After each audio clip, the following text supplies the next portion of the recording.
मुझे लगता है, यानी देखिए, हमें थोड़ा अध्ययन करना चाहिए। मुझे लगता है कि जो भी तीन तलाक के पक्ष में बातें करते हैं, तीन तलाक की वकालत करते हैं, ये वोट बैंक भूखे लोग मुस्लिम बेटियों के साथ बहुत बड़ा अन्याय कर रहे हैं।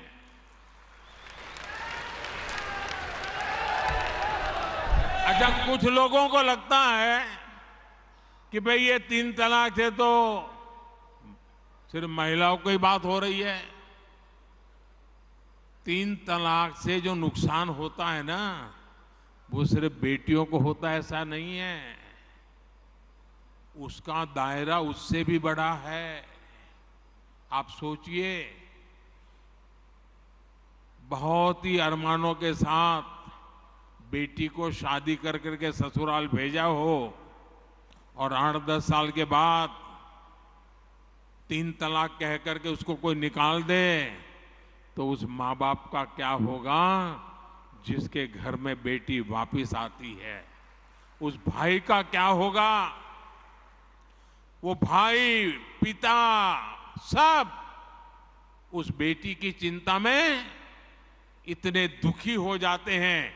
इसलिए तीन तलाक से सिर्फ बेटियों को ही अन्याय होता है इतना नहीं, पूरे परिवार तबाह हो जाते हैं। माता, पिता, भाई सब दुखी हो जाते हैं। और देखिए, दुनिया के अनेक मुस्लिम बहुल्य देश, इसका इस्लाम से संबंध होता तो दुनिया का कोई मुस्लिम देश तीन तलाक खत्म नहीं करता।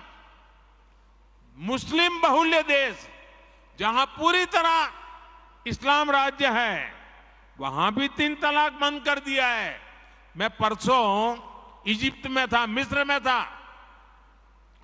मिस्र में, इजिप्ट में 90% से ज्यादा सुन्नी मुसलमान समाज है और इजिप्ट में आज से 80-90 साल पहले तीन तलाक की प्रथा को समाप्त कर दिया। हमसे 90 साल पहले। अगर तीन तलाक इस्लाम का जरूरी अंग है तो पाकिस्तान में क्यों नहीं होता भाई? अगर तीन तलाक इस्लाम का जरूरी अंग है तो इंडोनेशिया में क्यों नहीं होता? अगर तीन तलाक इस्लाम का जरूरी अंग है तो कतर, जॉर्डन, सीरिया, बांग्लादेश, ये तो सारे मुस्लिम बस्ती वाले देश हैं, वहां पर उनको बंद क्यों कर दिया? मैं समझता हूं कि मुसलमान बेटियों पर तीन तलाक का फंदा लटका कर कुछ लोग उन पर हमेशा अत्याचार करने की खुली छूट चाहते हैं। यही लोग तीन तलाक का समर्थन भी करते हैं और मैं जानता हूं कि इसलिए ही मेरी मुस्लिम बहनें, बेटियां, मैं जब भी जहां जाता हूं वो भाजपा के साथ खड़ी रहती है, मोदी के साथ खड़ी रहती है।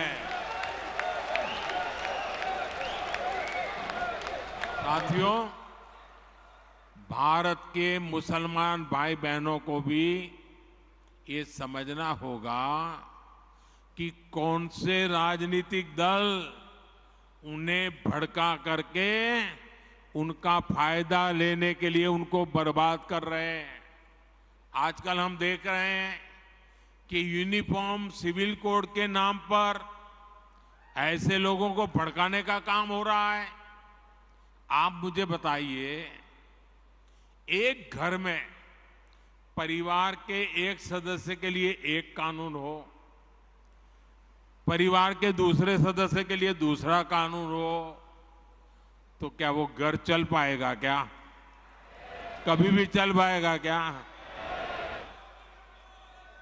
फिर ऐसी दोहरी व्यवस्था से देश कैसे चल पाएगा? हमें याद रखना है कि भारत के संविधान में भी नागरिकों के समान अधिकार की बात कही गई है। हमसे जुड़े रहने के लिए हमारे YouTube चैनल को सब्सक्राइब करें और नई वीडियो की नोटिफिकेशन के लिए बेल आइकॉन को दबाएं। अगर आप ये वीडियो Facebook पर देख रहे हैं तो लाइक जरूर करें और ज्यादा से ज्यादा शेयर करें। धन्यवाद।